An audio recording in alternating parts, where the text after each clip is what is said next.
Okay, so this is the next tutorial in making the ball game in Blender. In the previous tutorials we got this platform to move around to tilt by pressing the arrow keys, and we got this ball to fall down and be affected by gravity and physics. Now we want to deal with what happens if the ball falls off the platform. Okay, so I'm going to change to a top view, which is pressing number 7 on my number pad. And I'm just going to move my cursor over here, and I'm going to add a new object. This time I'm going to add a mesh called a plane, which is just a flat object. I'm going to scale this up, and I'm going to make this very big, so it's much bigger than the rest of the objects in the scene, and I'm just going to line it up with the other objects. And basically this plane is going to sit underneath everything else, just like so. And if the ball falls off the platform and hits this plane, I want the game to restart. Okay, so there's the plane positioned underneath the platform.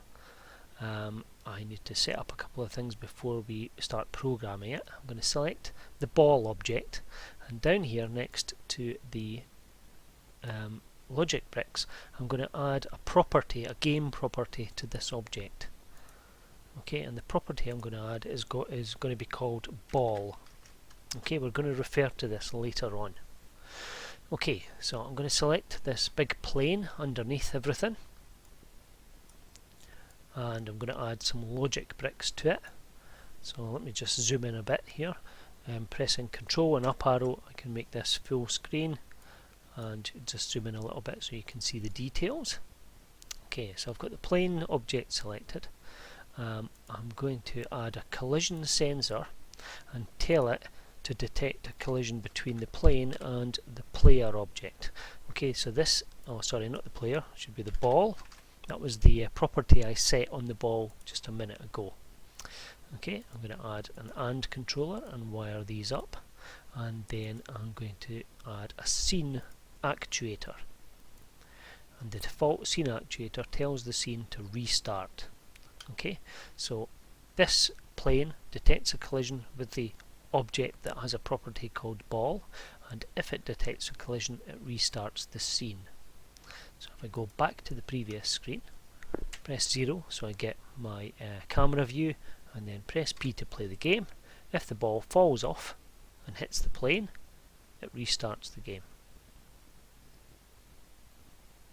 Okay, so that's quite simple. Now we're going to use a similar technique to deal with the ball falling through the hole. Okay, what we'll do is we'll make a small plane just underneath the hole.